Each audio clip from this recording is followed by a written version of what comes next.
Hello, everybody. My name is Graham Elwood. You're watching The Political Vigilante. I'm joined by my friend and friend of the show, returning guest, Rosie Tran. Rosie, how you doing today? I'm good. Crypto is crashing, which is great for anyone who believes in decentralized currency and freedom, because that means you can pick up some cheap discounted coins. Yeah, we're gonna definitely get it. As I always say, buy the dip. I just bought some when it hit. I bought some at 48,000. I was like, oh, done, great. But I wanted to show first of all what for those of you who have not been paying attention. So in the last 24 hours, the cryptocurrencies have dramatically dropped. And here's what the main cause of it, we're going to get into this in a second, is so right here behind me, Elon Musk, our favorite richest man on earth, says Tesla will stop accepting Bitcoin for car purchases, citing environmental concerns. And he said this yesterday.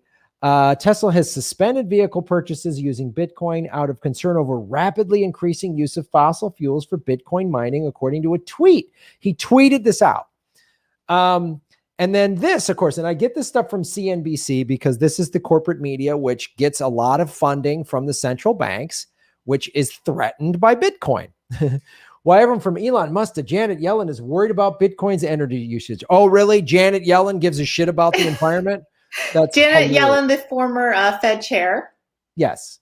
Who got $1.7 million in speaking fees before she became the Secretary of Treasury. The cryptocurrency uses more energy than entire countries such as Sweden and Malaysia, according to researchers. Oh, Christ. Can I debunk this, please, Graham?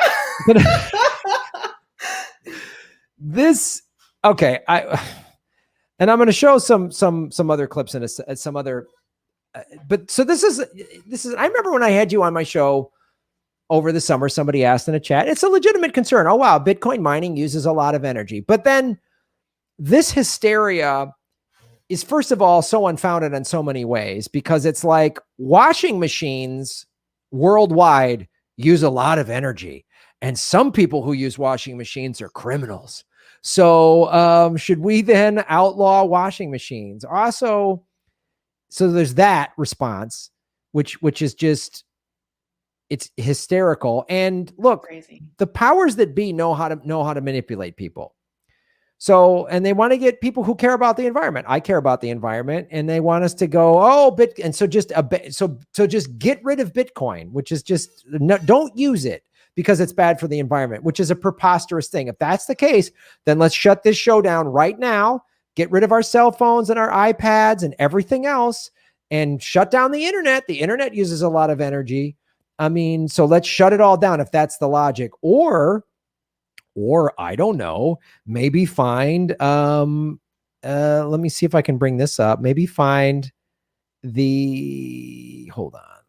So then there's these, let me bring this back. So Graham, do you know about the recycling scandal that corporations have been doing for years? There was a campaign that was actually put out by the plastics company saying that the Native American crying. Have you seen that commercial? No. So there is a commercial that was really big in the 90s. It was a PSA that was funded by the plastics industry. And they have a Native American crying because of all the plastics pollution. And it was funded by the plastics industry because they were trying to shift the blame from the plastic manufacturers to individuals, saying that the reason that the earth is suffering is because individuals are not recycling enough. It has nothing to do with the plastics industry booming and increasing. And this is actually exactly what's happened. When you regulate electricity, Graham, you want to regulate it at the source. So the coal plants.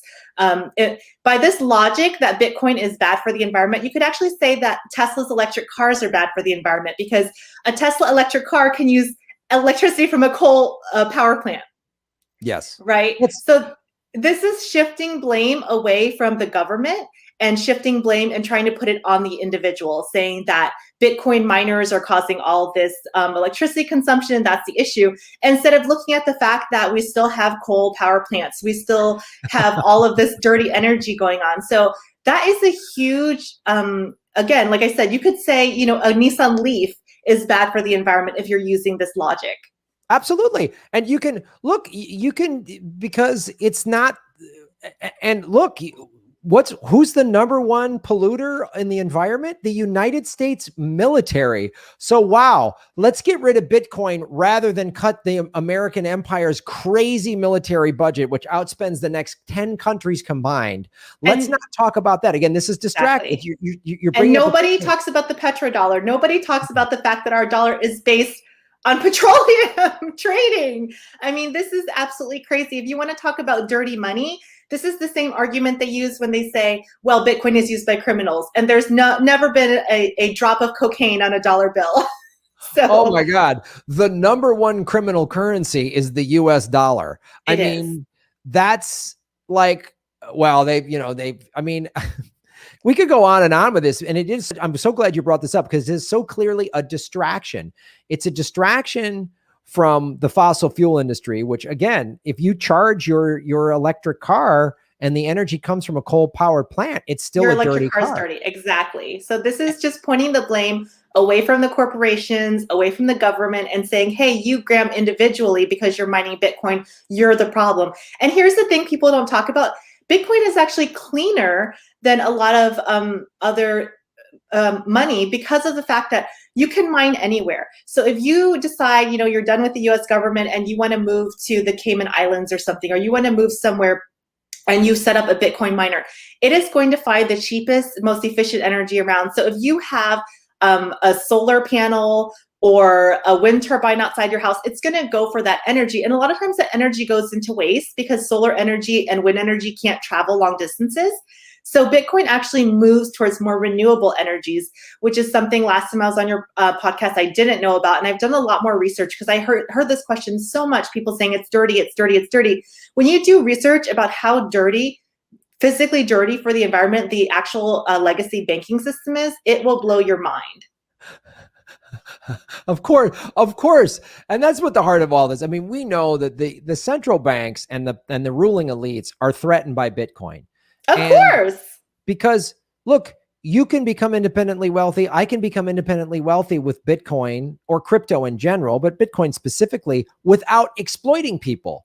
It is a freedom money. You're not, someone once said, I forgot who it was recently, but the quote blew my mind. They said, do you know why the Afghanistan war hasn't ended yet? Because no one has had to pay the bill. They just keep printing more money to fund this war. Back in the day, in the 1700s and the 1600s, when money was sound money and it was backed by gold, they would just run out of money. They would run out of money and people would get tired and hungry and soldiers wouldn't have enough provisions and the war would end. How long has the war in Afghanistan been, Graham? I'm not sure I even remember. 20 years now? It'll be 20. October will be the 20-year anniversary, which is and people who are just okay with that, I'm like, that would be like we were still fighting the Japanese in 1961, 20 years after crazy. Pearl Harbor. And the reason it keeps going is because they keep paying for it with printed money. They kick the can down the road. Bitcoin has not funded any wars, any blood money. It's people's money created for the people, by the people. The decentralized network means that no one government entity or central bank can control it. And the bankers are really scared, Graham. Yeah, and they're scared. And the other thing that drives me nuts is they don't even like I saw Bill Maher's stupid thing and I made fun of that old idiot. He was horrible. Misinformation. Hashtag misinformation. He was doing this thing like Dogecoin, Bitcoin, it's all hooey. It's like saying, there's when the internet started going, there's websites that scam you out of money. Then there's this Amazon thing. They're all a bunch of malarkey. Like he's an idiot. And then he's such an idiot that here's what I did before our interview today. I just went online. I went to ecosia.org, which is a non-for-profit search engine. Don't use the CIA Google. And I just typed in, this is the most basic search you could do, Rosie. I typed in green energy mining for Bitcoin, and I see this. First ever green Bitcoin is about to be minted. This is 2 months ago. Is the new mining pool the answer to Bitcoin's environmental issues? And I pulled this out of this article in a statement. The pair explained that the mining operation named Terra Pool will consist of both Argo and DMG's hash rate, which uses energy generated predominantly by hydroelectric sources. That's just one article. That's just one article. You can set up a solar panel outside of your home right now and start mining Bitcoin and using electricity directly from the sun. This nonsense about Bitcoin being bad for the environment, is it perfect? No. But as we become more and more green as a society, granted the giant petroleum companies don't try to squash everything that's happening, we are going to have a completely green financial system, energy system. And this is really scary to the old system that profits off of people suffering, off of the destruction of the environment. It is really, really scary to those people because, Graham, they make a lot of money. Yes. And they make a lot of money. And then some people are starting to even wake up to it. Jack Dorsey Square invests $10 million to promote green energy for Bitcoin mining. Like he understands this. So some of these people understand this, and it's so. And again, that was just and there was the top search. There was a dozen articles, and I just picked two, just quick copy pasted those on a basic search. So it's it's so ridiculous to me. But I want to get into. So we've obviously, and I wanted to talk about this and bring you on to, first of all, debunk the Bitcoin is ruining the planet narrative, which is bullshit. And we know why it's bullshit, because it threatens anytime the ruling elites are threatened. They have a fantastic propaganda machine in place. And it's for people like Bill Maher, who's paid $10 million a year by big corporate media. Have you read Myth of the Liberal Media, Graham? No, but I bet you I know how it ends. I bet you I know the story. So a lot of people think that the media is liberal, and they say, the media is so liberal. But actually, if you look at the structure of any a basic corporate media in America, how are they paid? And they're paid with corporate sponsorship. And so those are big companies. So they're not going to allow you to say something that goes against their interest, or they're going to lose money. So, maybe they'll show a gay pride parade or something like that, people in middle America can handle. But the whole idea that the media is liberal is absolutely a complete myth. And, this happened to me. I was actually sponsored. My podcast was sponsored to do a tour across America by Amtrak. And I actually had a podcast episode where I was critical of the U.S. Military. And one of the sponsors was the U.S. military. And they immediately pulled me quicker than I could, blink. They pulled me off that. They said, I don't want anything critical of the military. And I wasn't even criticizing the military. I just had a guest on there that was talking about how the policy of missing presumed dead is fake, and that the U.S. government has left many soldiers behind in wars and, left them to die. And when they come forward, some of them are even killed. So this wasn't a conspiracy theory. This was a real guy that had this happen to a relative of his. And I was shut out of my Amtrak. I don't know if I can say that on your show, but sure. I was shut off of the tour because the corporate sponsors were not happy with what I had to say. And that happens. And so they own and control it. They censor everything, and they can control the narrative. And so they control the narrative, and we're obviously us. And they don't realize that the Bitcoin community is a bunch of people who, whatever political leanings they have, a lot of people in Bitcoin, especially people that have been in it for a while. I've only been in it for a year. So people that have been in it way longer than I have are attracted to its decentralization, attract to its financial revolution. And they smell all this bullshit. But I want to talk about, since there's so many new people that have just gotten into the space, just the sort of average American investor who's like, hey, I hear about this Bitcoin thing. And all these companies, Goldman Sachs, they're all starting to open up investment to it. You can buy Bitcoin on PayPal and all this other stuff. So they might be hearing this. But clearly, I want to specifically talk about Elon Musk, because this notion in that statement, I'm like, there's such bullshit in that statement. Did really Elon Musk just figure out that there's some environmental issues with Bitcoin? He had no idea when he dropped $15 billion into it? I don't think so. I think Elon Musk is a very intelligent person, and I think he has a lot of analysts working for him and a lot of the top people in finance and engineering. And I actually think that this may actually be him manipulating the markets to buy more Bitcoin, because he didn't sell. He didn't say Tesla is selling their Bitcoin. He didn't say that he was morally against Bitcoin. He just said that they're not accepting payment. So who knows if there's some, there was some tax law or some issue with him accepting Bitcoin for Tesla where he had to pay taxes. We don't know the real reason. He may even be scared. This happened with JP Morgan Chase. Jamie Dimon went on the news and said Bitcoin was a scam, a fraud, and should not be dealt with. And he had a crypto trading desk being developed as he said this.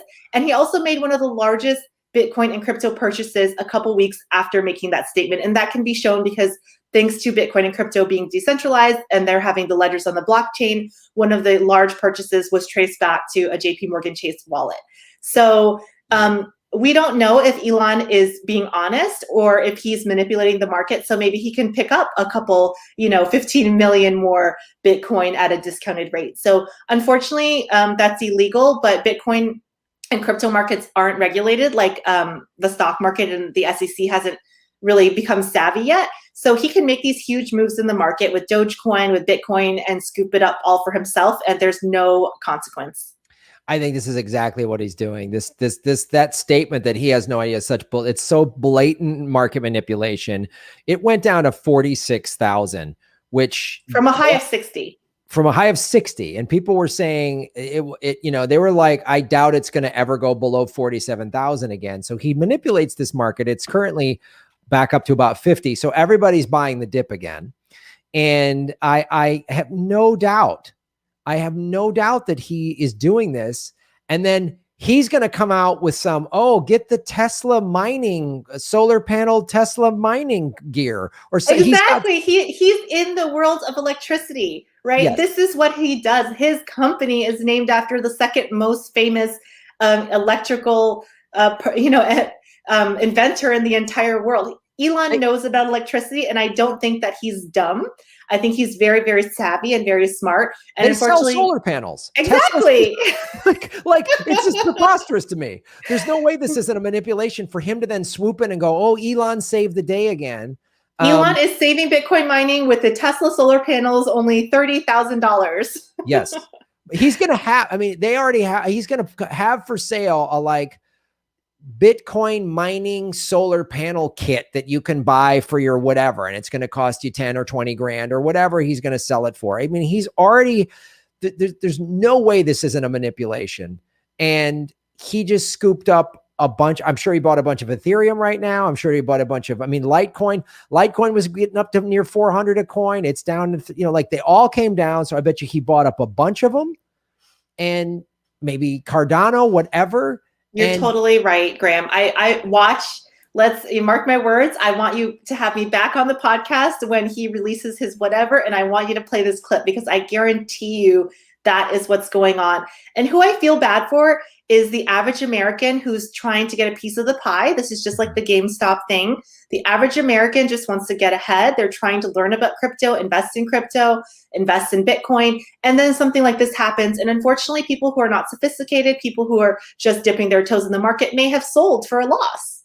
Yeah. And that's a thing. Yeah. Don't ever, anybody listening to this show or watching this show, whenever there's a big correction like this, do not sell. Don't panic sell. Hold on to it. It's only a loss if you sell it. So exactly. And buy the dip. But yeah, this is the thing that's so detestable about Elon Musk. He just thinks this is a game. It's like when, there's people were like, hey man, are you participating in this coup in Bolivia to help get minerals for your batteries for your cars? And he tweets, we'll coup who we want to coup. So this is just fun for him, destroying people's lives and seeing people, see their they woke up yesterday morning or whatever last night and saw their crypto portfolio was down whatever percent. And they were like, holy shit. Like I watched that show BitBoy Crypto. I don't know the guy personally, but he was like, I'm down $4 million. He goes, you're fucking with people's lives.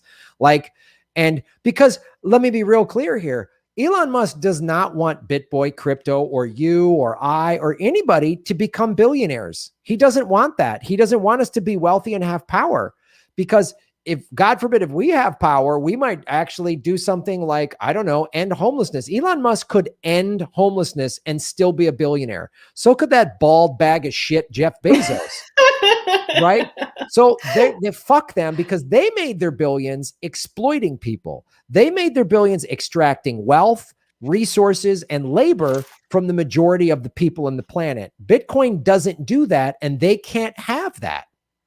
Yes, and that's why I actually hashtag not financial advice, but I would urge all of your fans and all of your followers to get educated about crypto and Bitcoin, because I don't want to sound snide or sarcastic, but this is only a digitization of the entire monetary system. It's once in a lifetime. This is not going to happen again that we know. This is at least the once in a 50-year thing that's going to happen, if not once in a couple thousand-year thing that's going to happen. They're basically changing the entire monetary system, and it's up to us, the people, to vote on this decentralized system that's for the people and not the central bankers. And if you guys don't know really who is benefiting from this, it's people of color, it's women, it's anyone who's been disenfranchised, because our capital has been systematically stolen from us with inflation. And if you don't understand that, it's a little bit complicated, but what the central bank does is they print basically money whenever they feel like it, and it goes to the top 1%. It doesn't go to you or me, Graham, unfortunately. I wish it did. And so that's how wealth is created out of thin air for the richest people, and the poor and middle class, we get the crumbs. It's actually happening in real time, because all these trillions of dollars that the federal government has printed out in these last, 3 stimulus bills, 1 under Biden and 2 under Trump. 25% of the monetary supply was printed in the last year and a half. 25%. And I didn't get that much of it, Graham. I got, I think, $1,000 or $1,600. I got 1,206. I've only gotten 1,800. This next round of 1,200, the IRS told me I'm only getting $600 for whatever reason. And but guess how much the big corporations and the Biden's buddies and Trump's buddies get? They get millions and millions and millions of this money to quote unquote stimulate the economy. Mm-hmm. And that economy has not been stimulated. We're in a propped up zombie economy right now. But to your point, and the thing I want to add, all this printing, and they've given, regular Americans have gotten stimulus checks, and the cost of goods is starting to go up. So that right there shows you. So if the price of gas is up, and this, I want the audience to understand, this is just a basic rule. This is a basic, study of how inflation works. So that $1,200 check you got the first check we all got last spring, right? That $1,200 check, if you kept it and didn't do anything with it, it's worth less now because the cost of certain goods has gone up, gas has gone up. So that $1,200 is now worth less. And as prices, and because you print all this money and everybody's buying and starting stimulating the economy, which I understand they had to do some of it, but this is insane. So the cost of goods are going to go up, rents are going to go up, right? So like right now, if you want to travel, there's things are opening up. There's no rental cars. So the rental car costs have gone up. So again, that $1,200 doesn't go as far as it used to. Whereas if you put that $1,200 in April of 2020 into Bitcoin, it'd be worth 10 grand or something right now. Exactly. Because crypto and Bitcoin is deflationary. So it holds value. It encourages people to save. It encourages them to invest instead of your money being devalued. And it's not just being devalued though, Graham. I hate to sound like a conspiracy theorist here, but it's actually, they're actually stealing your wealth, because what they do is now the taxes are higher, and they didn't have to, do anything or pass any laws in Congress, because you're quote unquote being paid more, but the cost of the real value of the money isn't there. So for example, Graham, back in the day, it cost $50,000 to buy a house in Santa Monica, and maybe people made $10,000 a year. But now it costs $1 million to buy a house in Santa Monica, but people make $50,000 a year. So it's a way for the government to get more money on property tax. It's a way for them to get more money on sales tax without, it's kind of like a trick, like a little trick, so that there's no austerity measures like in Italy, and because that caused a lot of issues and unrest and social unrest in Italy and Greece, the austerity measures. So it's kind of a little trick that the central bank does, but it steals real wealth from the poor and the middle class. Yeah, and wages have not gone up. The cost of things have gone up. Housing, especially in Southern California, has gone up, but wages haven't gone up. That's why, look, McDonald's workers, I think it's May 19th, they're staging a walkout because they just want $15 an hour. And CEO wages, if employers' wages, if the minimum wage gone up the same rate that CEOs, minimum wage would be about $25, $30 an hour. But like, again, the top 1%, the CEOs, they get bailed out. They get socialism. This Wall Street gets as much socialism as they want. They get bailed out. They get all the stimulus money that you've pointed out. And Yeah. then I was about to say we already live in a socialist country, but it's just socialist for corporations, not for the people. The people get rugged capitalism. We get rugged capitalism, and the corporations get, as much socialism as they want. And we're being told what to do by senators and congressmen who are claiming that they're anti-socialism, but they're on government health care. They're getting paid $200,000 a year of tax money. Some of these Republican governors and other people who are saying, this is socialism. Well, they get an unlimited pension, some of them, when they leave office. That sounds like socialism to me. Very much so. I mean, they're absolutely getting socialism. They don't even understand what, I mean, they're just using this like old Cold War boogeyman. They just say socialism, and they know old people that watch Fox and CNN are going to go, oh, they're going to make us go to bread lines and we can't buy Levi's or whatever crap they were told, like when we were kids in the 70s. It's so ridiculous. I'm here, everybody, with Rosie Tran. You're watching The Political Vigilante. My name is Graham Elwood. Please hit the like button and share this out on your social media. So, Rosie, we were just talking about Bitcoin and most cryptocurrencies just taking a huge crash in the last 24 hours, and predicated by Elon Musk, which we both agree is a scam that he's using. He's probably buying up a bunch of Bitcoin as we speak. He probably helped drive it from 46,000 to 50,000 in the last couple hours. It's just gone up.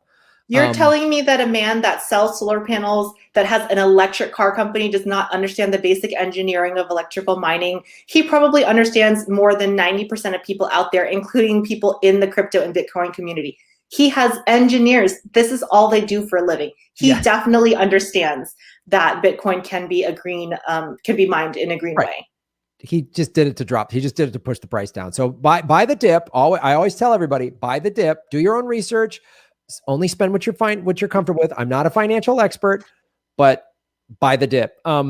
So I want to talk to you now, since we've mapped out how the Bitcoin is bad for the environment, is a myth that's pushed mainly by the ruling elites because the central banking system, they profit from it. And I think some people do push it that don't understand it. So exactly. I know a lot of people that have asked me genuinely, Rosie, I'm so concerned about this environmental thing. I'm a huge environmental person. And so I think those people are being fed misinformation.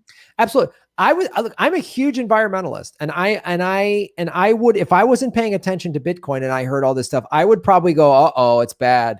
But I would do research. So I get that some people are just genuinely concerned about the environment, and they hear this information and they hear this like, oh my God, it's using as much energy as Vegas. And you go, oh, and you think that's crazy. And they don't think of the big, and they're deliberately being misled. And obviously, anytime people are being deliberately misled, it's coming from the people that the ruling elites are doing this. So exactly. You have to follow the money. Why is this information being put out? It doesn't make any sense. Right. Who does Bitcoin hurt? Exactly. That's what you got to look at it. You got to look at it. I always say in the show, follow the money, connect the dots, get the truth. So who does Bitcoin hurt? It hurts the central banks. It hurts the fossil fuel industry. It hurts the military industrial complex. It hurts all of these big industries, and they own both political parties. They own all the media. You think you're getting the better news because you watch MSNBC instead of Fox or vice versa. You're just getting a different type. You're just getting a certain slightly different. Yeah. It's just you're just getting this type of propaganda.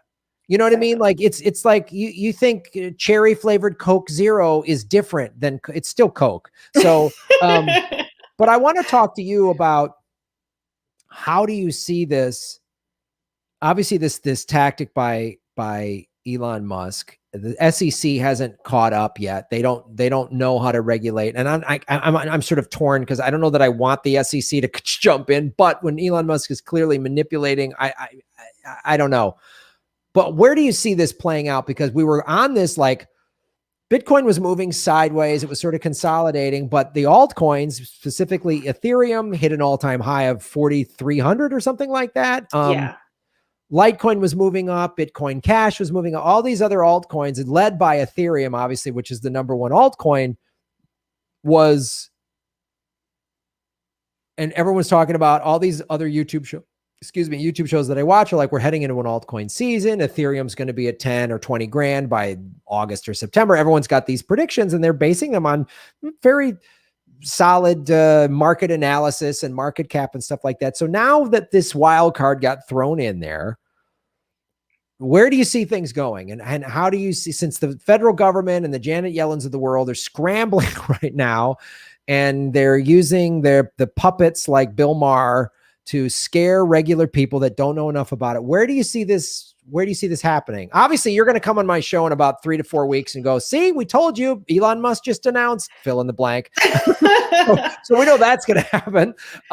But what, it may not overall, be it may be not 3 or 4 months, but I guarantee he has something in the works. Something. I'm really excited, Graham. I'm really excited about this. You know, the estimates are that 3 million new crypto wallets are coming up every single week, and people are signing up for accounts. So the information cannot be stopped. And that's one of the great things about decentralization. There is a network effect to it. So, you know, you tell people, I tell people, and we all tell our friends. And, you know, sometimes it takes, I have friends that I've been telling about Bitcoin and crypto since 2013, and they have just come forward saying, hey, I kind of like want to know about it now. So I'm really excited for the future. I think that, I actually think that the fact that a Bitcoin and crypto have this veil of being very complicated, even though it's not, deterred a lot of, you know, the Janet Yellens of the world from doing more research. And also they didn't take it seriously. So they were scrambling. And now a lot of big hedge funds and other Wall Street people are getting in. And I think that's a good thing too, because even though I want the little guy in, I think a lot of these guys are buddies of people up in Washington. And so they're not going to regulate their buddies. And so that's a positive. But what I really think is that these projects are really exciting, and I do think that there will be a recovery. I've been watching Bitcoin and crypto since 2013 when I got interested in it. I had a pro crypto guest on Out of the Box podcast, my podcast, and I watched it. I was, you know, too scared to invest for a really long time, and I watched it go up and down and up and down. And every single time Bitcoin or crypto has a crash, the mainstream media goes in and says, it's dead, it's over, look, it's dead. And then what happens? More people find out about it, and more people get really excited about it, because it's not just, you know, a speculative investment. It's a promise of a future of a decentralized government, decentralized finance, where the little guy can win. And I think that's the biggest thing that drew me to it, is that it's a financial revolution. You know, after, the theory is that Satoshi, the creator, was a cypherpunk, and he was upset about the central bank bailouts. So he was anti-government, and he was disgusted, he or she or they were disgusted by the central banks being bailed out with our government tax dollars. You know, they're claiming that they can't afford universal health care. They're claiming that they can't afford UBI, but they can afford to bail out the biggest, most corrupt banks in the world. So I think people are a little bit tired. I think millennials and Gen Xers and the newer generation, they're tired. I mean, look at what they've had to go through. A lot of the young kids under 20, they've only known war in Afghanistan. They've only known the United States at war. They've only known recessions. They've only known, you know, massive student loan debt. So something has to change. And I think that this is the perfect time for something like this. I really, really do, Graham. And I'm very, very positive about the future, because people like you who have a passion for everyday people, and, you know, all of my friends across the board, believe it or not, from left to right, really support this, because people are sick of, you know, the corporations being in bed with the government. They're just tired of it. Yeah. And it's funny. Like when I hear older people like, these millennials, I go, that generation and the younger and the Gen Z, they've had to deal with, like you say, nothing but war. They saw, and this is like the GameStop thing that happened. When that happened, if you read in the Reddit comments, it was a lot of people going, hey, the last housing crash, my dad lost his job. We lost our home. My mom's retirement was taken. Like my dad killed himself. We had an opioid problem. Like a lot of the problems that are hitting America, like the opioid epidemic, a lot of that is because people got wiped out 10 years ago. They're like, there's no hope. There's no American dream anymore. Exactly. And not just that, but most people that are in jail for crimes, they're financial crimes. So what that tells me, and it's not, you know, white collar financial crimes, Graham, it's financial crimes like stealing a $10 or using, you know, a fake $20 bill because you don't have enough money to pay the bills. So a lot of people that are in jail for financial crimes and petty financial crimes. And so what does that tell me? That tells me they were trying to feed their family. That tells me that they couldn't get enough to make ends meet and they were really desperate, because nobody wants to go to jail for stealing like 20 bucks, Graham. Seriously. Nobody wants to go to jail and have it on their record and never be able to work again. And it's just silly to think that these people are criminals and thugs.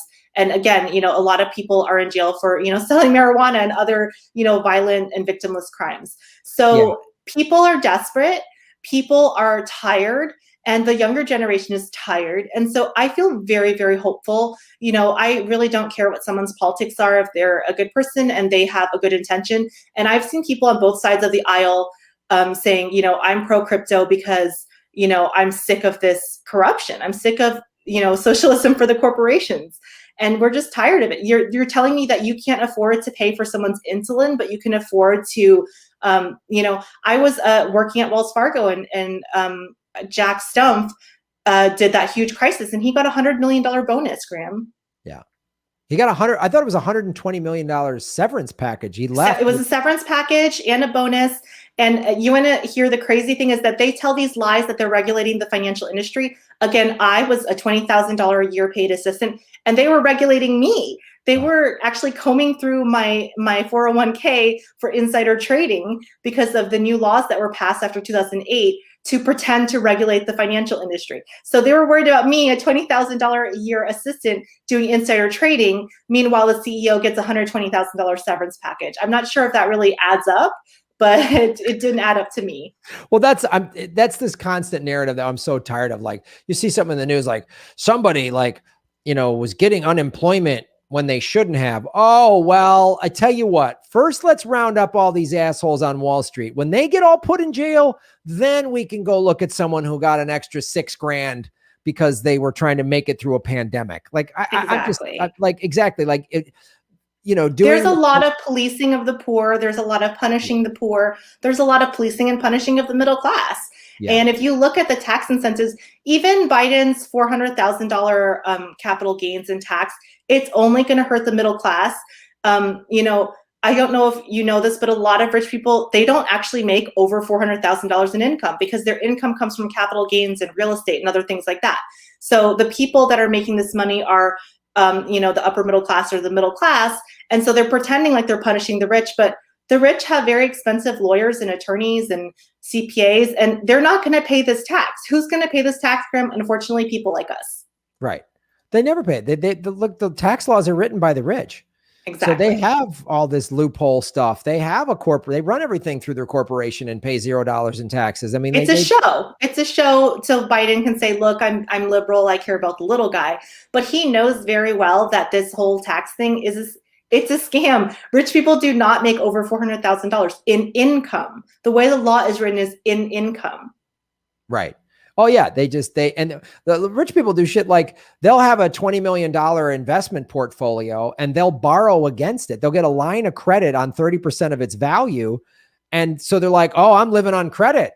Oh, I lost money, right? That's what Trump did. He said he lost money and that's why he was able to pay $700 in taxes because he was running his real estate business at a loss. Yeah. And so, people get really excited when they hear, oh, well, Biden's finally going to, pass a law, and it's not, it's all fake. Which is more reason for everybody to start educating themselves on Bitcoin. And much of my audience in the last year has gotten more educated, and I see it in the chat. They're like, oh, Graham, I bought $250 of Bitcoin last year when you told me to, and now it's worth $1,500 or whatever. I love hearing that because it will become the world's reserve currency. I believe that. Like that's what's gonna happen to it. And I had Max Kaiser and Stacey Herbert on the show who are Bitcoin maximalists, and they said, you can't change Bitcoin. Bitcoin changes you, because it was written by whoever this person or persons wrote this. It's brilliant. It can't be altered or changed. And the blockchain, like we're going to find out what Elon Musk did. That's the thing I love about the blockchain. We're going to find out. We're going to see. It's going to be clear and transparent, which you cannot say the central bankers are transparent. Nobody knows how much they're actually printing. They say 3 trillion. Who knows? Nobody knows how much. Jerome Powell, the Fed chair, he's worth $8 million plus. So I don't know how he made his money, but I'm assuming that it had something to do with banking and shady central banking dealings. These dealings are going on every day, and we don't know what's happening behind closed doors. But with Bitcoin, you know exactly what's happening. Mm-hmm. And it's even this like manipulation by Elon Musk. We're going to know exactly. We're going to know. So it's like, oh, Bitcoin can be manipulated like the stock market. Yeah, but we know exactly what happened. There's no like, how did this? It's like, now Elon did it. He bought 10 million during the dip. We're going to find out. He's going to launch some, solar mining thing soon. And you can hook your Tesla up to a Bitcoin solar powered mine or whatever the fuck he's going to come up with. And then, oh, wow, the Tesla stock's going to go through the roof. And he's going to say, we accept green Bitcoin or whatever bullshit marketing thing they're going to put on it. They're going to put a green leaf around the Bitcoin symbol and go, oh, Tesla gets the green. I only want to use the green Bitcoin.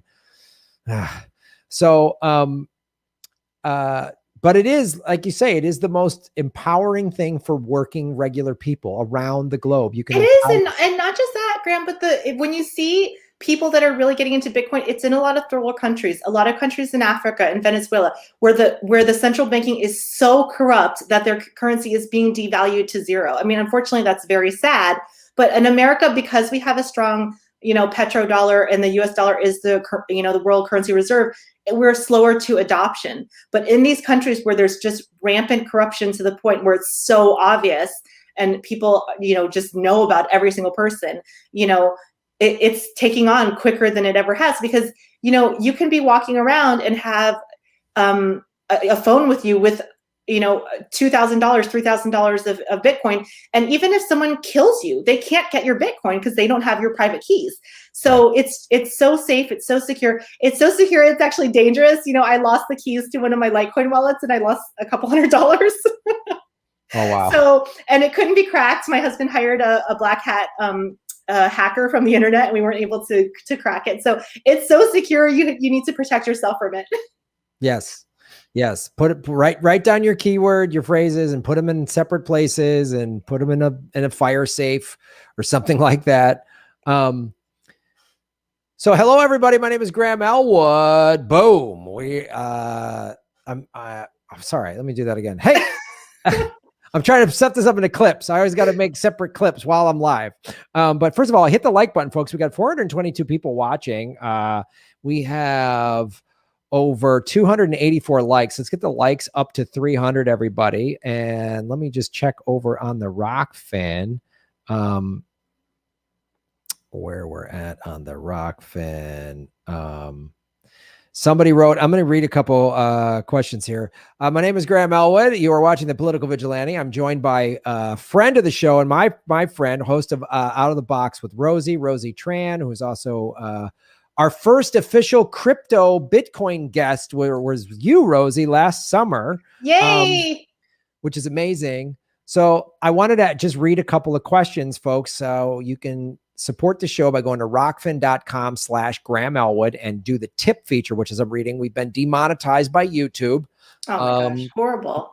Which is horrible, but thanks to awesome fans, Patreon is helping, Venmo's helping, PayPal's helping, but mainly because I put all my content on Rockfin, which is a blockchain cryptocurrency platform. I'm doing all right. I'm not like dying, and they want to shut me up. So fine, fuck YouTube and go to Rockfin. Anyway, before you ask your questions, I just want to let listeners know who are new to the crypto space.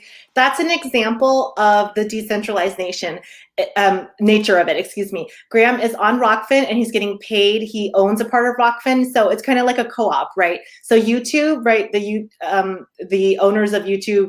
And if you're a shareholder, but with Rockfin, it's decentralized and you're an owner, you're a creator. So that's how crypto is. It's like a co-op for people, right? A co-op for banking. You own your own bank. You are the bank. There's no central bank. I love that analogy. YouTube is the old way. I put content for this big monolith corporation. They determine what I can and cannot say. They determine when I get ads. They say I can't make money. They give me copyright strikes and bullshit like that. And Rockfin, I'm paid in Ray, so I'm a part owner in Rockfin. If you want to buy Ray, you can be a part owner in Rockfin. You don't even have to be a content creator, and it's blockchain, which I love.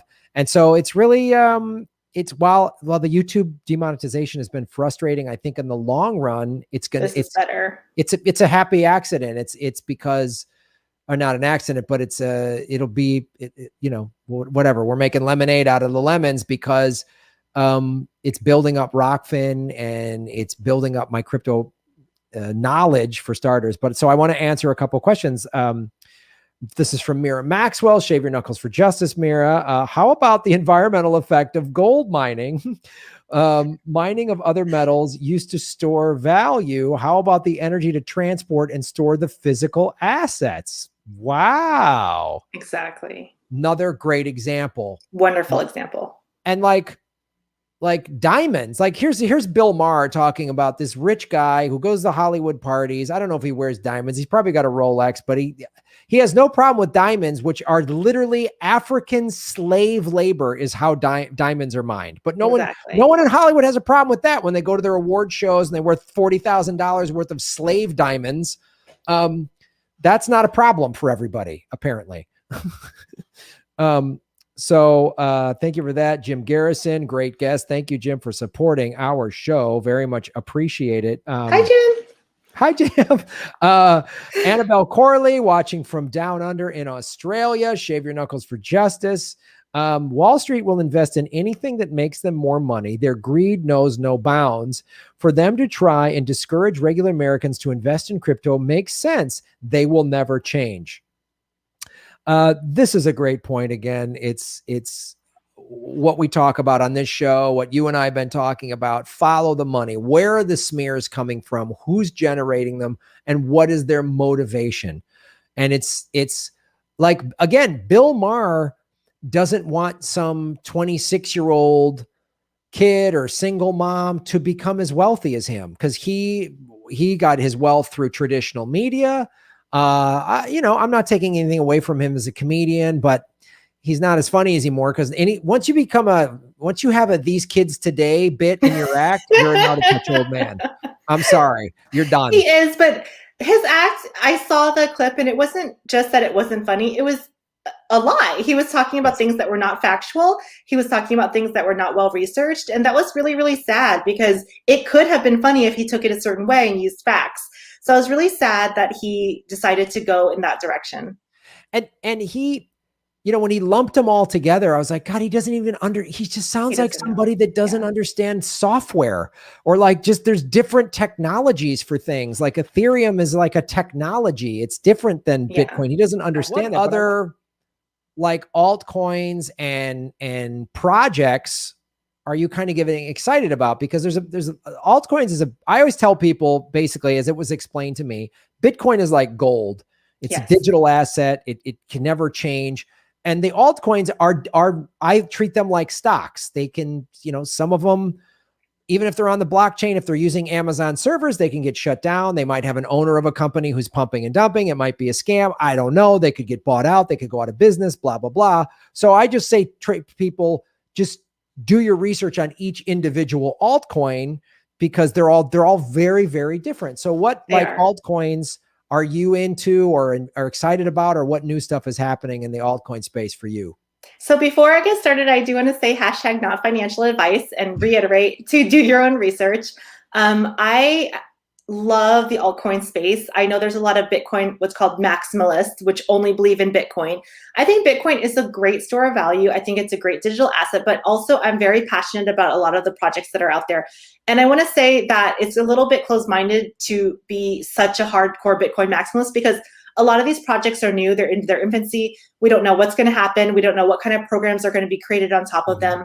Obviously, I'm very bullish on Ether or Ethereum. It's a smart contracts technology. They are having some growing pains right now, which a lot of Bitcoin maximalists criticize because the gas fees to transfer money are high. And, there's a lot of upgrades to do. And allegedly, they feel that it's not a true decentralized platform or money. Again, these are projects. I see them as projects and not currency. I think that's a little bit confusing to people because they are called cryptocurrencies. I really don't even see Bitcoin as a currency. I see it as an asset. I see it as a store of value. And there aren't really true currencies. The true currencies are the stable coins that we talked about on the last time I was on the show, USD coin, Tether. Those are more stats, which is the smallest increment of Bitcoin. Those are more like a currency where you can spend them, you can use them. But again, a lot of these projects, we don't know what's going to come out of them. So the ones that I'm bullish on, Ethereum, because of the smart contract technology. So for example, those who don't really understand what it is, you might be able to set certain parameters on the algorithm that cannot be done until it's completed. So maybe, Graham, you decide that you're going to buy a house. Instead of going through an escrow company, an algorithm can be programmed on the Ethereum network that after certain items are met, then the keys can be released to you, or the code for the lockbox can be released to you. So, you know, 1, the appraisal came through. 2, the inspection went through. And so these things can be programmed onto that smart contract technology, and that algorithm can't be broken until they're done and they're completed. So that's a really cool technology. Another technology that I'm really bullish on. I just want to interject real quick too, to that same point about, I've heard now, a friend of mine actually is dating a woman in Southern California who is a realtor people are buying and selling homes with crypto, mainly Bitcoin, I believe. And there's now, he told me, a like crypto realtors association or alliance or something. That's awesome. Like that. So this is awesome. And then you tell me about this technology to do all the other escrow and the inspection and all the other stuff that happens in buying a house. I think that kind of stuff gets very exciting to me. It is. And I want to talk about how like people are like, well, how can, you know, the average person get rich with crypto? Well, you know, so say there's like this piece of property on the beach, Graham, right? This piece of property. In the past, developers would buy that property and they would make all the money. Well, the way that crypto works is now you can tokenize something. So you can take that property, you know, let's say it's 1234 Main Street in downtown Santa Monica, and you can tokenize it. And so it's in little pieces. So you, Graham, can buy a token and you'll own part of that property. So you don't have to be a millionaire or a billionaire to get into a real estate investment. Maybe that token is $1.50. Maybe that token is $10, and you'll get that residual income, the interest or the staking amount or whatever. And so it's allowing the average Joe to get rich with that tokenization. And that's that blockchain technology that you know, you hear a lot, is that you can tokenize an item, and you can do that with film fundraising. You can do that with anything where you can tokenize that object and decentralize it. I guess the closest thing that people can relate to would be like crowdfunding or a website like that. Okay. That's awesome. I like hearing stuff like that. That is what is exciting about this. And it's also why, going back to, we talked about the environmental impact of Bitcoin and crypto mining in general. There's a lot of people coming up with really smart technology around helping environmental issues. And so I think too, when I see like Litecoin and Bitcoin Cash, in addition to Ethereum and Bitcoin being traded on like PayPal, like this, I think that's going to get more people into these, and like Coinbase is now it's traded on the stock market. And I think it's going to get more adoption. That's the thing. Right now, we still only have like 1% to 2% of the world is even using crypto or own some of it. And as that number keeps going up, it'll increase the price of it, and it'll just make it more readily accessible. And I think we're only a couple of years away from just people, like they already have in large portions of Asia, where you just walk in and you just pay with a smartphone in a crypto transaction. I mean, yes, exactly. And that's another thing too, is, you know, one of the things that kept me out of crypto for so many years is like, I felt like I wasn't smart enough. I said, oh, well, I don't understand cryptography. I don't understand blockchain. I'm not smart enough. But, you know, once these developers continue to develop on the blockchain technology, it's going to be just an app. You won't need to understand how to code, right? So you have a website, you're on Rockfin, you're on YouTube, and you don't have to know the coding behind it, right? Because it's user friendly. So that's what's happening more and more as developers and programmers are going on the blockchain. They're learning the language, they're learning the algorithms, and they'll be able to program it into a simple app where you won't have to understand the code. You don't have to understand HTML. You can just press a button. That's awesome to hear. Wow. I'm so excited and intrigued about this technology and how it can really revolutionize. And I just hope more people, I hope a bunch of people are buying the dip. Yeah, buy the dip, guys. It's low right now. Yeah, because it's going to go back up. Bitcoin's going to be at 100,000. Ethereum's going to get to 10,000, and you're going to, you know, really want to And get in these a places. lot of people think Bitcoin's going to go to 100,000 or $1 million, and people feel like they missed the boat. I hear that a lot. Oh, I missed the boat already. But you can buy a 0.0001 and you'll still get, again, it's that decentralized nature. You're going to get a piece of the pie. So this is not some type of, Ponzi scheme or whatever. But I do want people to do research, because if you go on CoinMarketCap, there are thousands of coins, and some of them are possible scams. So, Yes. I always encourage people to do research, and I always encourage people to try to stay within the top 10 or 20 coins, because some of the projects, even though they are really, really exciting, I don't want people to get lured into this whole get rich quick thing. Oh, this coin is only like a penny. I'm going to make all this money if it goes to $100. That might be true, or you could lose all of your money. So it's really, really important to make sure that you're doing legitimate research on the projects and trying to find out what that coin actually does, because there are unfortunately unscrupulous people that are jumping into the crypto space trying to make a quick buck. Yeah. And be aware too, folks, there's a lot of scams of like Elon Musk says, if you give him this amount of Bitcoin, he'll give you twice as much back. And it's just, don't do that. Don't do anything that says, give us Bitcoin or Ethereum and we'll give it back to you. That's just, they're going to steal it from you. That's what exactly. And again, I don't want the crypto space to get a bad name. There, I'm sure in the 90s, we all got the Nigerian prince email saying, send me $100,000 or whatever. I'm a Nigerian prince. I need help. And nobody called that a USD scam. It was just like an email scam. So just because people are trying to do things in crypto doesn't mean crypto's a scam. It just shows you how valuable crypto is. Mm-hmm. They want your coins. Yeah. Yeah, nobody said, well, don't ever answer an email because exactly lottery or whatever. Nobody said, don't use email now. Don't use the internet because they're going to come get you. It's just, it's a preposterous way of thinking. Well, Rosie, I really appreciate you taking the time. And I know you came on very short notice and I appreciate that. This all just kind of popped off last night and this morning, what was happening. I was watching these other crypto YouTube shows. Days like, holy shit. But thank you so much. And where can people follow you online and follow what you're doing?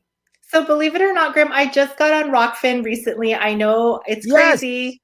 It's crazy because I should have been on before. I've been preaching forever, but I was on YouTube and actually seeing what YouTube did to you, and the demonetization encouraged me to get my videos on Rockfin. So my Rockfin is rockfin.com/Rosie Tran. I only have like 220 followers. So come follow me and come say hi. I have Out of the Box podcast on there and my other sex education podcast, Dirty Change, where I talk about sex education.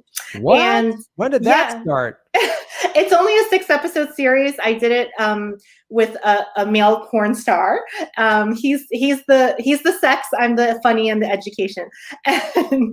And I wanted to talk about it because it's a taboo subject. And growing up, I didn't really have a lot of education around sex. So it's a fun, silly sex education podcast. And we try to educate and take some of the taboo away from sex, which is a basic human thing. So. That's great. Well, everybody, another reason to join Rockfin. So now so go over and start following Rosie's show on Rockfin. If you're new to Rockfin, it's free to sign up. I have a bunch of free videos. If you do Rockfin Premium, you get my premium, you get Rosie's, you get Whitney Webb, you get Jimmy Dore, you get Abby Martin, you get Ron Placone, you get Lee Camp, you get Status Quo, all these indie news, Kim Iverson, all these shows that you probably might watch anyway. It's another reason to come over to Rockfin, and please, please, please support what Rosie's doing. Well, Rosie, thank you so much. And thanks, Graham. And I am so happy you called me that one night and said, what's the deal with this Bitcoin thing? I know. I was like, what's up with this Bitcoin thing? Because I knew you had that podcast with you and Esther Koo were doing that bit crypto podcast or whatever. And I was like, Rosie would know this. And then you're like, all right, let me come on your show. I'm like, look, buy it, buy. You're like, buy it. And I was like, all right, 9,000 seems kind of expensive. So I'm so glad it's you and the Rockfin people really kind of held my hand. And this is the other thing I want to tell people out there. If you're like, I don't get it, neither did I. I didn't get it. Rosie said it too. She said, I just felt like I wasn't smart enough for this. Everybody feels like, unless you're an NSA cryptographer, you're going to probably not get this at first. And that's totally okay. Like Bill Binney understood this from day one. We didn't. And so you're not dumb. You're not an idiot. Just go now. I always tell people, go to the bitcoin.com YouTube channel. They have a Bitcoin 101 playlist. It's like 6 or 7 videos. They're all about 3 minutes long. and I needed to be spoon fed like I was a 5-year-old. Like, this is how money works. Imagine if Santa brought you a cupcake. Like, I just needed it to be told to me in that way. That's the only way I was going to get it. So, and go easy and start watching, other channels that I watch The Moon. I watch a bit Crypto Casey. I watch Altcoin Daily, BitBoy Crypto. And some of the stuff initially I was like, I don't get it. And even like some stuff today, I'm still like market cap, I kind of get, but I'm getting more and more knowledgeable. And the more you watch and pay attention, the more knowledgeable you get. And do your own research, and don't invest money you can't afford to lose. It's still speculative. They recommend 5 to 10% of your assets, whatever, but just it's an opportunity to empower yourself. So I'm really glad you took my call and you didn't go, you idiot, and hang up. And no, I was so excited to tell you, and I could talk about crypto and Bitcoin for hours and hours. I love it. I'm so passionate about it. I want people to get involved. I want everyone to be rich. I want my friends to be rich, and I want them to be successful, and I don't want people to struggle. And when I found out that this was a way for the little guy to get ahead and to help with a new monetary system that is anti-war, I was like, okay, this is great. Yep. No, I have a really good friend of mine, and he's the same age as me, and we've both been struggling and this and that financially. And I started talking to him, and he's like, okay.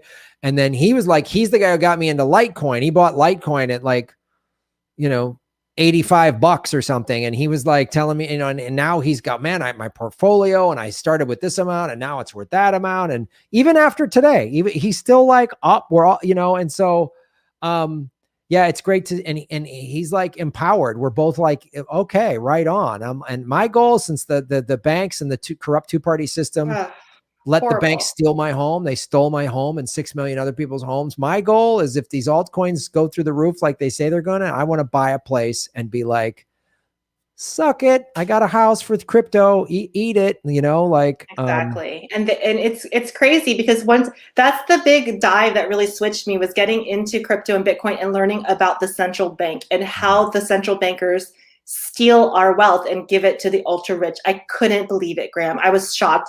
I didn't know anything about finance or economics before that. And once I started finding out what they're really doing, I was like, oh, there's actually a famous quote by Henry Ford saying, if the average American knew how the banking system works, there would be riots in the streets. Yep. Well, Rosie, thank you. You've educated me, and so you've helped educate my audience. So we very much appreciate it. So go check out Rosie Tran on Twitter and all that, but actually Rockfin. Go to Rockfin. Go to Rockfin. Follow me. Yeah, follow her on Rockfin. Let's get her numbers up. She's only a couple hundred followers. Let's get them up to a couple thousand right now. Let's do that right now. All right, Rosie, thank you so much. Hi, thank you so much. And we'll talk soon. Thanks for watching, everybody. Please hit the like button, the subscribe button. Go to patreon.com/Graham Elwood and rockfin.com/Graham Elwood, where you can support the show.